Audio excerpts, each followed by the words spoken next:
Ok, bonjour, bonsoir, je ne sais pas l'heure à laquelle vous regardez cette vidéo, j'espère que vous allez bien. C'est encore et toujours Olivier Dunette, en direct de Magic the Gathering Arena, Magic Assemblée d'Arène en français, j'espère que vous allez bien. À nouveau, nous sommes exactement le lundi 19 août, il est 15 h, j'ai envie de jouer à Magic, comme tous les jours. Voilà. Donc aujourd'hui, j'ai joué avec mon deck lapin amplifié. J'ai gagné des parties avec. Je joue en intemporel avec mon deck Angers Dragon. Deck Angers Dragon, c'est 250 cartes dans 102 terrains, soit 41%. Normalement, c'est 40%. Il faut 40% de terrain dans un deck. Moi, j'ai mis 41%, comme ça, je suis sûr d'avoir assez de terrain et pas en trop grand nombre.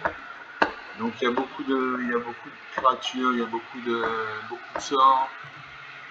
J'ai rajouté des sorts comme remettre souillé. Si un adversaire devait gagner des points de vie, ce joueur perd autant de points de vie à la place. Qu'est-ce que j'ai rajouté? Vengeance des corbeaux. À chaque fois qu'une créature vous attaque ou un planeswalker contrôlé, le contrôleur de cette créature perd un point de vie ou gagne un point de vie.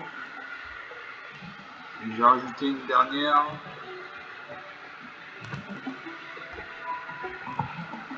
Je ne sais pas où elle est. Bon, enfin bref. On va voir la courbe de mana. Donc j'ai 37 ans, j'ai 22 dragons, donc ça fait 59 créatures volantes. Je vois que ma courbe de mana est assez équilibrée. La majorité de mes cartes nécessitent entre 2 points de mana de coup d'invocation jusqu'à 6 points de mana de coup d'invocation et plus. J'ai une majorité de cartes blanches. Ensuite il y a les cartes rouges, les cartes noires. Donc on va jouer avec ce deck.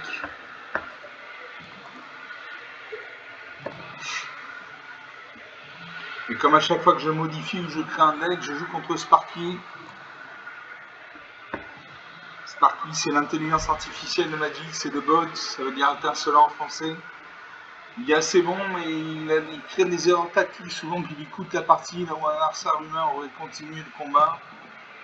Donc c'est quand même plus facile de jouer contre Sparky que contre un adversaire humain. D'ailleurs, moi je vous conseille, si vous prenez toll sur toll contre un adversaire humain, jouez de temps en temps contre Sparky. Ça vous permet de gagner les parties, de reprendre du moral. Alors je joue en premier, donc j'ai uniquement l'adversaire en premier, j'ai une ligne, une mana blanc, une mana bleue, j'ai un marine, un mana noir. J'ai enquêteuse Wojek pour 3 mana dans le blanc, enjeu de vitalité pour 4 mana dans le blanc, gardien journalier pour 6 mana dans 2 blancs, Liliana générale de l'ordre de l'effroi pour 6 mana dans 2 noirs, et Valode déchaînée pour 6 mana dans 2 verts. Allez, je fais un mulligan, il faut plus de terrain que ça. Je repioche une ligne au marais, jeune Valkyrie pour 2 mana dans le blanc. Le vieux combat, pareil, prendre 2 mana dans un blanc, ange de Serra. Allez, je concède la partie. Il faut moins de 3 terrains pour commencer. 2 terrains, c'est pas assez. Et quand vous n'avez pas une bonne main, vous pouvez faire un premier minigun ou un deuxième minigun, c'est-à-dire vous repiochez cette carte et vous vous défaussez à chaque tour d'une carte de plus. C'est-à-dire vous faites un premier minigun, vous piochez cette carte, vous mettez de côté une carte. Vous faites un deuxième minigun, vous repiochez cette carte, vous mettez de côté 2 cartes. Et si ça ne suffit pas, vous allez dans le petit engrenage en haut à droite et vous faites concéder. Alors, ça ne vous coûtera rien, sauf si vous jouez en classé, vous baisserez en classement, mais sinon ça ne change absolument rien. Donc on va jouer ce deck Angers Dragon contre le bot de Magic. J'espère commencer, j'espère avoir une bonne main. C'est Lightning Wave, Adept. Je suis passé de l'alchimiste accompli à Adept. J'ai un peu regardé, je crois. L'adversaire en première, j'ai 2 plaines, donc 2 mana blancs, j'ai un marais, donc un mana noir. Il lance la fatalité pour 4 mana dans un blanc, une 3-4 vol quand cette créature est exilée au cimetière d'un genre ciblé. Pour 4 mana dans un noir, j'ai congrégation maîtrise sort, une 2-3 vol quand cette créature arrive, chaque adversaire se défausse d'une carte. Donc 6 mana dans moins de noir, j'ai arbitre une heure, une scène 4, donc en tant que coup supplémentaire pour lancer ce sort, sacrifier une créature. Elle a le vol, et quand cette créature arrive, chaque adversaire se défausse d'une carte et perd 2 points de vie. Vous piochez une carte et vous gagnez 2 points de vie. Enfin, pour 8 mana dans moins de 3 verts, j'ai Behemoth Caveur de cratère, une 5-5 célérité, ça veut dire qu'elle peut attaquer dès son arrivée sur le champ de bataille. Elle n'a pas ce qu'on appelle le mal d'invocation. Quand cette créature arrive, les créatures contrôlées acquièrent le piétinement et gagnent plus jusqu'à la fin du tour, excitant le nombre de créatures contrôlées. Je garde ces cartes, je salue mon adversaire, c'est à lui de jouer. Il joue un deck monocouleur noir, un marais. Voilà, il faut savoir que Sparky, l'étincelant, l'intelligence artificielle de Magic, n'utilise toujours que des decks monocouleurs. Donc là, c'est un deck monocouleur noir. Le noir, c'est la couleur de la mort, de la destruction. Ce sont des cartes du style exilez cette créature, mettez un marqueur -2/-2 sur cette créature, etc. etc. Je pose une deuxième plaine. Alors ça repose une troisième montagne, une troisième marée. Il invoque le zombie dévastateur, une de 2. Je pose une troisième plaine. J'ai pioché allumer le flambeau. Narsar m'attaque, il me fait 2 points de dégâts. J'ai pioché allumer le flambeau, Une carte très intéressante, cherchez dans votre bibliothèque jusqu'à 2 cartes de Planeswalker, révélez-les, mettez-les dans votre main puis mélangez. Donc je joue un marais. Je peux jouer l'ange de la fatalité, une 3-4, vol quand cette créature arrive exil au cimetière un jour ciblé. Ange de la vitalité, vol. Si vous devez gagner des points de vie, vous gagnez son nombre de points de vie, plus 1 à la place. Cette créature gagne plus de tant que vous avez gagné. Donc vous avez au moins 25 points de vie. Allez, j'ai fait l'ange de la fatalité. Je lui laisse son cimetière est vide, il est là son cimetière, à la droite de sa bibliothèque. « 18 à main, le premier qui arrive à 0 points de vie, qui n'a plus de cartes à piocher, perd la partie, il a 49 cartes dans les 239. Il invoque le vaurien Crovois, il n'attaque pas. J'ai posé un deuxième marais. Et là je vais allumer le flambeau. Je vais récupérer 2 planeswalkers. Les planeswalkers sont des arpenteurs de plaine en français, c'est comme si vous aviez un deuxième joueur à vos côtés, il a des points de vie. Il gagne ou il perd des points de vie selon ses actions et il peut être attaqué par les créatures adverses comme vous. Alors j'ai Liliana, j'ai Elspeth tueuse et tempête, je garde Adjani, Chandra,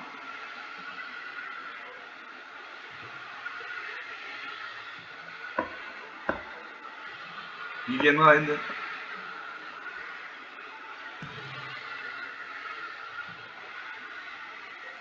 Liliana, ou Chandra Forge Flamme,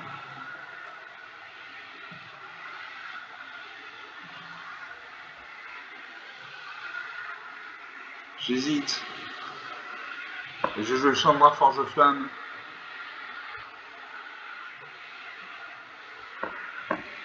Donc je pioche Elspeth tueuse et tempête et Chandra Forge Flamme. J'attaque gamme à 3-4, il peut bloquer avec ces 2 créatures. Il ne bloque pas, 18 à 17.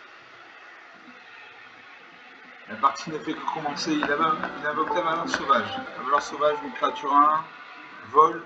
Au début de votre étape de fin, si un adversaire a perdu des points de vie, mettez un marqueur plus 1 sur cette créature.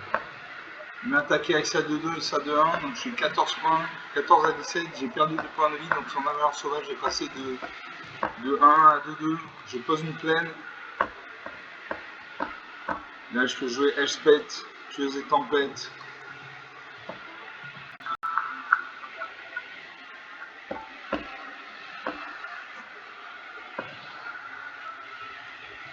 Je range mes cartes. J'active Elspeth. Je peux créer un jeton de créature 1 blanche soldat ou mettre un marqueur plus 1 sur chaque créature que je contrôle. Ces créatures acquièrent le vol jusqu'à votre prochain tour.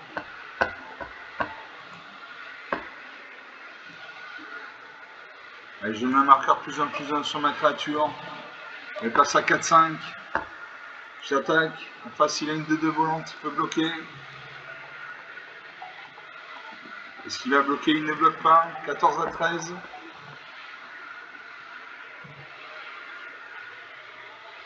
Narsa invoque un deuxième zombie dévastateur de 2. Il va m'attaquer avec ses 3 créatures. Il fait 6 points de dégâts. 8 à 13, 5 points d'écart. Son avaleur sauvage passe de 2-2 à 3-3 parce que j'ai perdu des points de vie. Alors, je peux jouer pas mal de cartes là.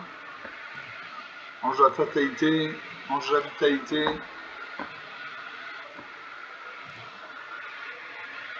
J'ai congrégation maîtrise sort une 2-3. Arbitre du malheur. Bouée d'effroi, ça c'est une créature très importante.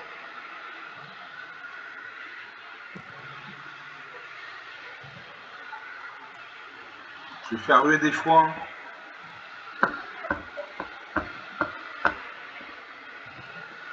Je vais faire un adversaire ciblé perd la moitié de ses points de vie, arrondi à l'unité supérieure. Donc il va passer à 7 ou 8 points de vie. 6 points de vie, 8 à 6. Je vais créer un jeton de créature blanche, un soldat. Si au moins un jeton devait être créé sous votre contrôle, 2 façons de jetons est créé à la place. Donc j'ai créé 2 jetons de 2. Je n'attaque pas. Je veux bloquer sa 3-3 volante. Narsa fait une facture ouverte, il détruit un de mes jetons.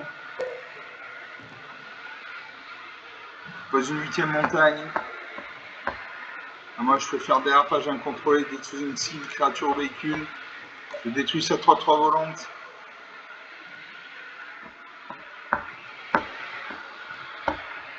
Je peux jouer l'ange de la vitalité. J'active Elspeth. Je vais mettre un marqueur plus 1 plus 1 sur chacune de mes créatures. J'attaque à ma 5-6 et ma 2-2. Il ne bloque pas. Et il perd la partie. Voilà. Voilà, ça c'est le genre d'erreur tactique qu'ont met Sparky, l'étincelant, l'intelligence artificielle de magie. Il aurait pu bloquer avec ses créatures. Il ne l'a pas fait, il est mort. Donc 8 à moins 1, 9 points d'écart. 12 minutes 30 de jeu depuis le début de cette vidéo. Une partie jouée, une partie gagnée.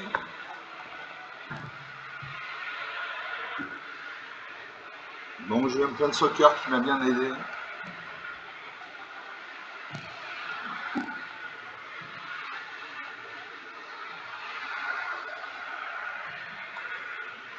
On va faire une deuxième partie.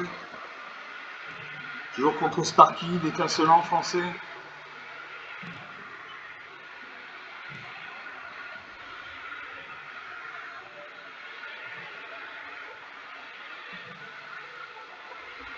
L'adversaire en premier. Alors j'ai une plaine, donc une mana blanche, j'ai une île, donc une mana bleue, j'ai une forêt, donc une mana verte.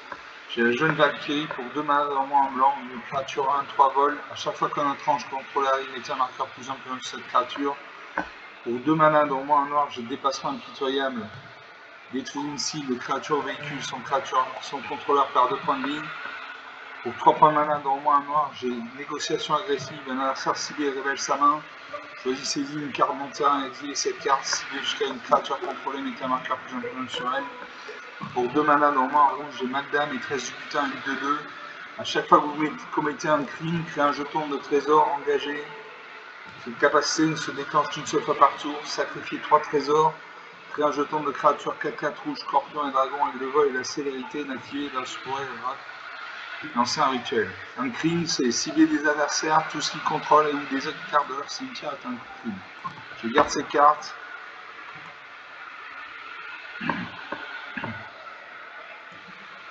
Je salue mon adversaire, même si c'est une machine. Il a posé une forêt, donc il a un daemon aux couleurs vert. Je pose une plaine. Je pose une deuxième forêt, il invoque le mystique des cils, une créature 1. Je pose une montagne.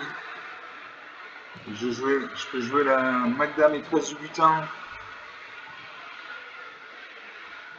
Jeune Valkyrie. Je joue Magda maîtresse du butin, une 2-2.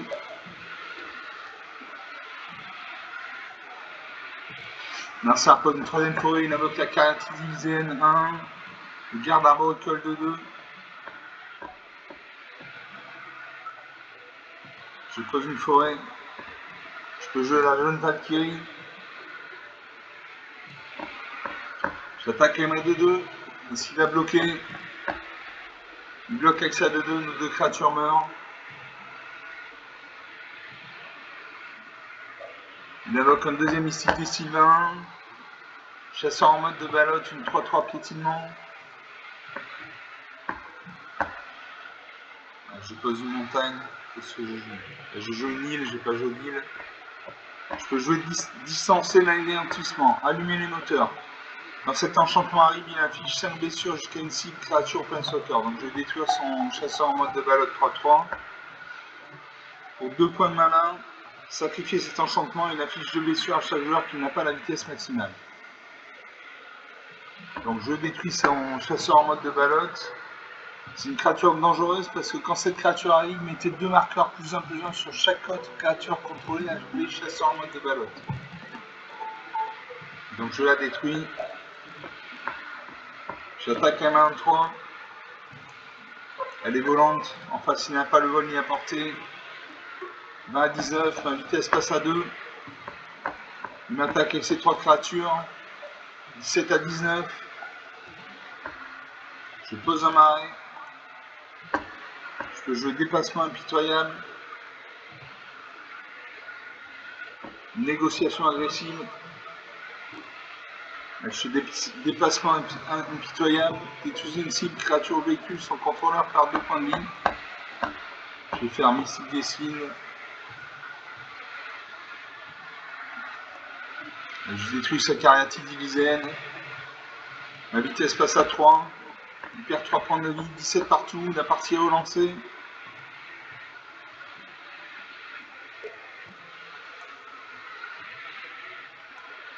J'attaque. 17 à 16.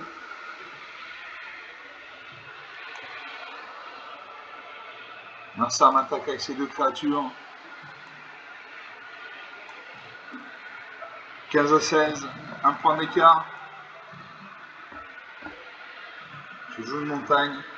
Je peux jouer enquêteuse Zodiac. Je joue la négociation agressive. Je cible une carte non terrain, exiler cette carte. Je mets un marqueur +1/+1 sur ma jeune Valkyrie qui passe de 1-3 à 2-4. Alors, il a le rugissement sauvage. Une créature ciblée gagne 4-4 jusqu'à la fin du tour. Une morsure enragée, une créature ciblée contrôlée inflige un nombre de blessures égal à sa force à une créature ciblée contrôlée. Et je détruis un rugissement sauvage. J'invoque l'enquêteuse Zodiac, une 2-4 vol vigilance. Vigilance, ça veut dire qu'elle ne s'engage pas quand elle attaque, ça veut dire qu'elle peut attaquer et défendre au même tour. Au début de votre entretien, enquêtez une fois pour chaque adversaire qui a plus de cartes dans la main que vous.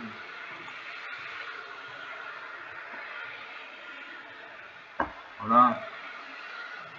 Comme c'est un ange, je mets un marqueur +1/+1 sur ma jeune Valkyrie qui passe à 3-5. J'attaque avec ma 3-5. La vitesse passe à 4. Je vais pouvoir sacrifier le distancer, l'anéantissement. Narsar invoque le chasseur en mode balotte. Il m'attaque avec ses 2-1. Je bloque avec ma 2-4.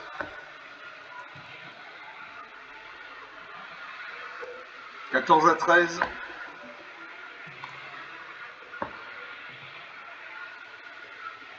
Je vais faire lumière de bannissement. Je vais exiler sur la 3-3. J'exile ça à 3-3. Je sacrifie la distance et l'anéantissement. Il inflige 2 blessures à chaque joueur qui n'a pas la vitesse maximale. Donc il va infliger 2 blessures à mon adversaire. On passe à 14 à 11. J'ai un jeton en 10, sacrifier ce jeton, piocher une carte, c'est ce que je vais faire. Je pioche une carte, je pioche Assaut des chevauches dragons. Quand cet enchantement arrive, il inflige 3 blessures à chaque créature et à chaque planeswalker. A chaque fois qu'un terrain contrôlé arrive, crée un jeton de créature 4-4 rouge, dragon et de vol. J'attaque avec mes 2 créatures.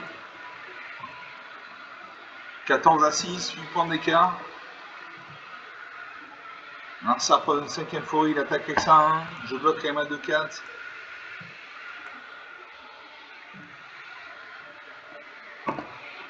Alors il y a une carte qui permet à une créature ciblée de gagner +4/+4 jusqu'à la fin du tour, il ne l'utilise pas. Donc tant pis pour lui. Alors, 3 blessures à chaque créature, à chaque planeswalker. Il n'a pas de créature sur champ d'attaque, donc je ne vais pas jouer la sonde des chevauches dragon. Je pioche une carte.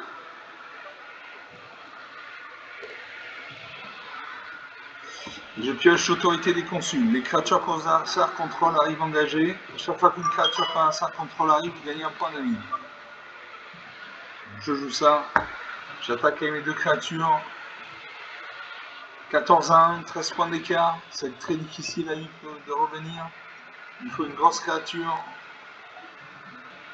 Je joue le brigadier inspirateur, vol. Quand cette créature arrive, vous gagnez un point de vie, piochez une carte. Comme un autre ange est arrivé, moi Jeanne d'Arc qui est passé de 3-5 à 4-6.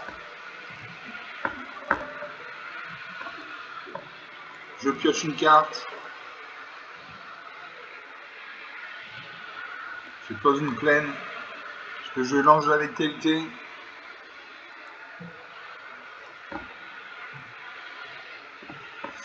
Ma Jeanne d'Alquérie passe de 4-6 à 5-7. J'attaque et là je le finis.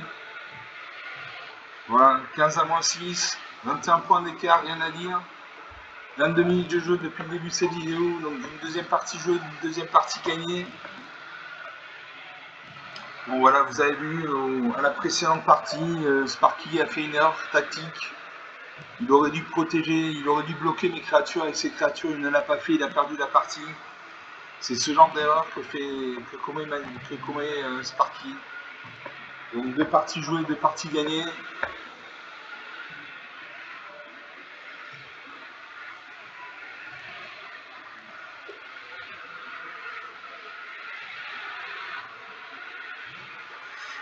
Le seul inconvénient contre Sparky, c'est que quand vous gagnez ne gagnez pas de récompense. Vous ne gagnez pas de pièces d'or, vous ne gagnez pas de pièces de points d'expérience, vous ne gagnez pas de cartes.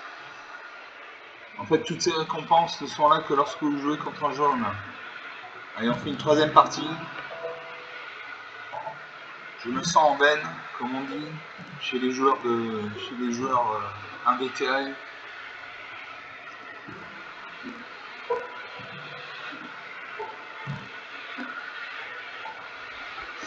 L'adversaire en premier. Alors j'ai 2 marées, donc 2 manas noirs. J'ai une montagne, donc une mana rouge. J'ai la Jeanne d'Alquérie pour 2 manas dans le blanc. Couver de la tempête jume gueule pour 6 manas dans le blanc. Absolu vertu. Allez, je fais un minigun. Je pioche une plaine, donc une mana blanche. 2 marées, donc 2 manas noirs. Une montagne, donc une mana rouge. Allumer le flambeau. 5 manas dans moins un blanc. Cherchez dans votre bibliothèque jusqu'à 2 cartes de Planeswalker. Révélez-les. Mettez-les dans votre main pour mélanger. Pour 4 manas dans moins 2 noirs, j'ai faire cuire une tour, détruire une créature ciblée et créer un jeton de nourriture. Et pour 4 manas dans moins un rouge, j'ai effort de guerre, les créatures contrôlées gagnent +1/+0. A chaque fois que vous attaquez, créez un jeton de créature 1 rouge, guerrier engagé attaquant, sacrifiez-le au début de la prochaine étape de fin. Je garde cette carte. Je vais mettre de côté un marais.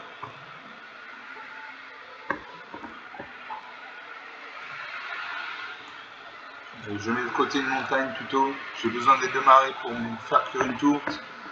Narsar attaque, commence. Il pose une montagne, il a un deck monocouleur rouge. Je pose une plaine. Je pioche le brigadier inspirateur. Narsar pose une deuxième montagne, il invoque le voleur de Nîmes, 2-1 célérité. Donc il peut attaquer dès son arrivée sur champ de bataille, c'est ce qu'il fait, 18 à 20. Je pose un marais. Narsar pose une troisième montagne, il invoque l'albardière, un trépine, 3-2. Il m'attaque avec sa lance, 16 à 20. Je pose un marais. Je peux jouer brigadier inspirateur, une 2-1 vol. Quand cette créature arrive, vous gagnez un point de vie, vous piochez une carte.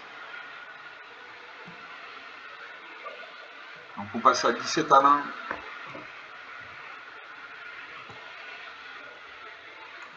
Il attaque avec sa 2-1. Je ne bloque pas. 15 à 20. Il évoque le voleur de nid de 1. Moi je pose un marais. Je peux jouer faire cuire une tourte. Je détruis sa 3-2. Je crée un jeton nourriture. Pour 2 points de malin, sacrifier ce jeton, vous gagnez 3 points de vie. J'attaque les mains de 1. 15 à 18. Narsa invoque le bombardement d'assaut, une carte puissante. À chaque fois qu'une créature de force inférieure égale à 2 contrôlée attaque cet enchantement, inflige une blessure au joueur ou planeswalker que vous contrôlez. Il fait un choc, il détruit ma créature. 9 à 18. 9 points d'écart, c'est difficile de revenir.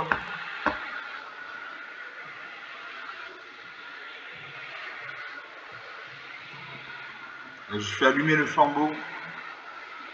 Je vais chercher 2 cartes de Planeswalker dans ma bibliothèque, les révéler, les mettre dans ma main, puis mélanger la bibliothèque.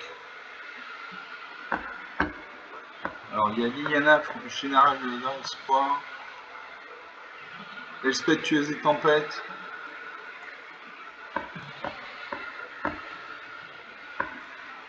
La Jenny, le nord de la bande. Chandra, chasseuse d'étincelles.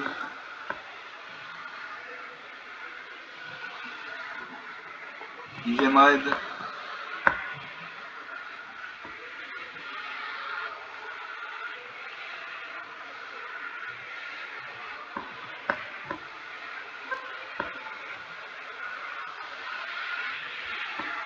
Et je joue Chandra, chasseuse d'étincelles.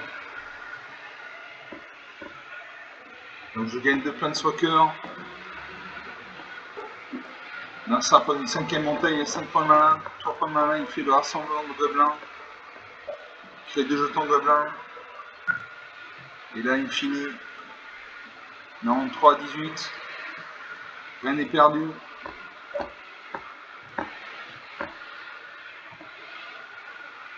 Je joue Chandra, chasseuse d'étincelles. Je sacrifie le jeton de nourriture, je gagne 3 points de vie, 6 à 18. 12 points d'écart. J'active Chandra, chasseuse d'étincelles. Je fais un jeton d'artefact 3-2 incolore véhicule.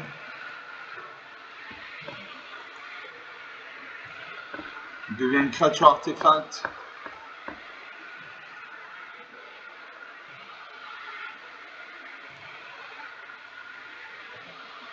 Je vais mourir au tour prochain.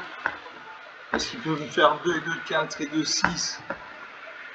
6 x 2, 12 points de dégâts. Donc j'attaque. Perdu pour perdu, j'attaque. Il bloque avec ces 2 créatures. Les 3 créatures meurent. Et là il va me finir. Il invoque la levardière intrépide. Ah, il attaque en plein soccer.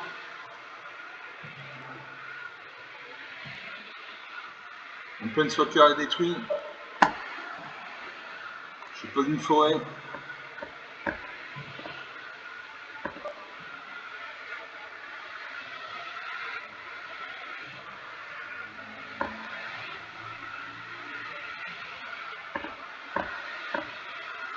Je peux jouer la Jeune Valkyrie.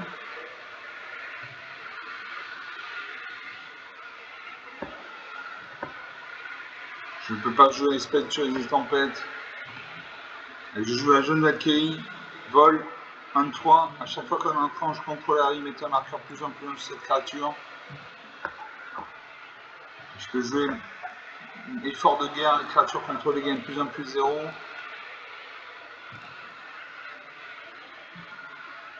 Malédiction de l'intrus. À chaque fois qu'une créature que le joueur contrôle arrive, ce joueur perd un point de vie, il gagne un point de vie. Et je joue la malédiction de l'intrus. Possiblement l'arcère. Il pose une 6ème montagne, il a 6 points de mana. Pour 5 points de mana, il fait réduire ensemble, il détruit ma créature. Et là, il me finit. Moins 3 à 18. 25 points d'écart. 30 minutes de jeu depuis le début de cette vidéo. Bon, rien à dire. Rien à dire. Il y a eu le bombardement d'assaut qui lui a bien servi.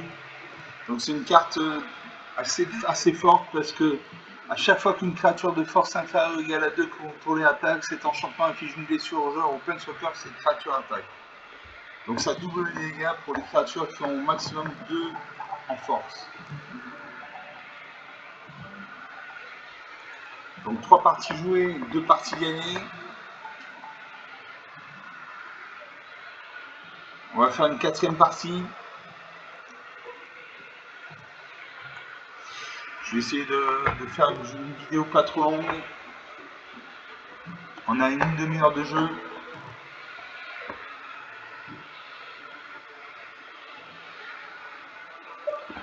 Je commence. Alors j'ai une plaine, donc une mana blanche.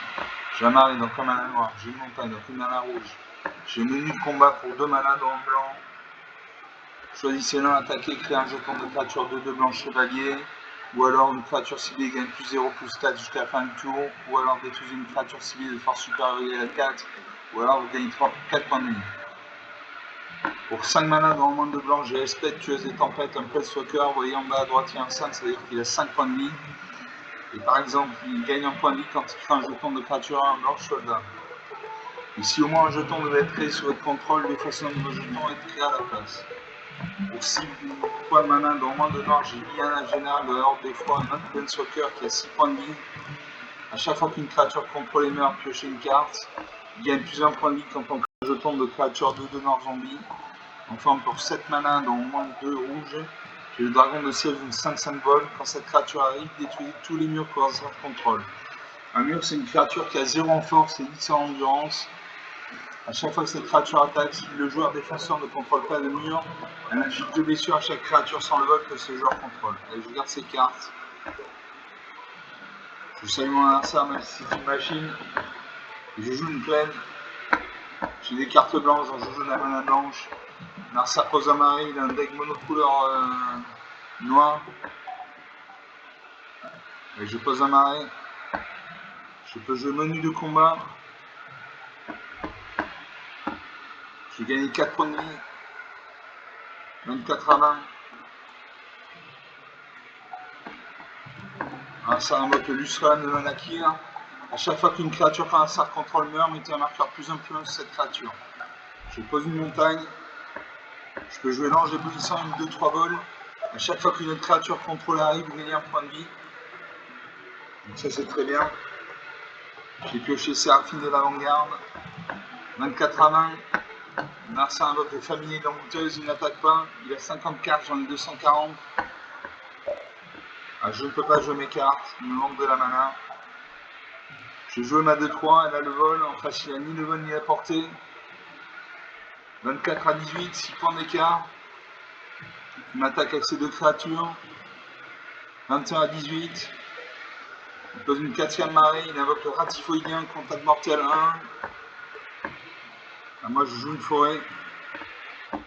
Je peux jouer la Séraphine de l'avant-garde, une 3-3 vol. À chaque fois que vous gagnez des points de vie pour la première fois à chaque tour. Surveillez 1. Un crapaud géant. Une 4-4, tant que vous contrôlez au moins 7 terrains, cette créature gagne plus de plus 2.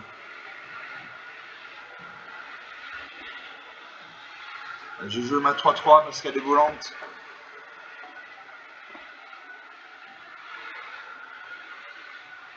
Je gagne un point de vie puisqu'une créature est arrivée sur le champ de bataille. Je vais piocher une île. Alors, est-ce que j'attaque? J'attaque avec ma 2-3. En face, il n'y a ni le vol ni la portée, donc il ne peut pas bloquer. 22 à 16, 6 points d'écart. C'est rien, 6 points d'écart dans Magic. Narsa invoque le vol, Crovagne 2-1. Il a 4 créatures sur le champ de bataille. Il attaque avec ça 1. Elle a le contact mortel, donc je ne bloque pas. 21 à 16. Je pioche une île. Et je joue le crapaud géant. Quand j'aurai 7 terrains, cette créature va passer de 4-4 à 6-6. Je gagne un point de vie. Je peux piocher la sécurité de la diligence. Une 4-5, quand cette créature arrive, les créatures contrôlées gagnent plus en plus 1 car la diligence jusqu'à la fin du tour. Et je joue ça. Je garde ça en main. J'attaque avec mes 2 créatures actives. 22 à 11, 11 points d'écart. Merci à votre zombie dévastateur, une de 2. Je vais m'attaquer avec ces créatures. Il m'attaque avec ça 1. Je ne bloque toujours pas parce qu'elle a le contact mortel. Et je joue la sécurité de la vigilance, une 4-5. Quand cette créature arrive, les créatures contrôlées gagnent +1, +1 et acquièrent la vigilance jusqu'à la fin du tour.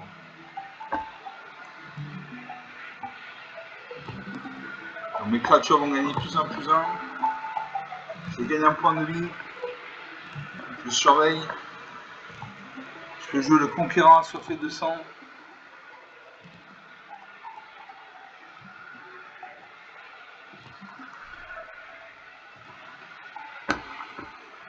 Il me manque un mana noir. Et je garde le conquérant assoiffé de sang. J'attaque avec tout. Je bloque ma 5-5. Je bloque ma 5-5 avec toutes ces créatures.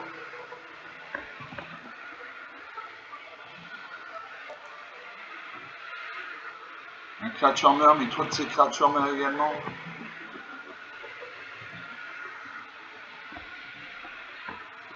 « 22 à 4. 18 points d'écart, il attaque avec ça 1. Je ne bloque toujours pas. Parce qu'elle a le contact mortel. Le contact mortel, c'est quelle que soit la... Il fait une exhumation, il renvoie dans sa main le familier de l'enquêteuse. Le contact mortel, c'est quelle que soit la créature, il fait une deuxième exhumation.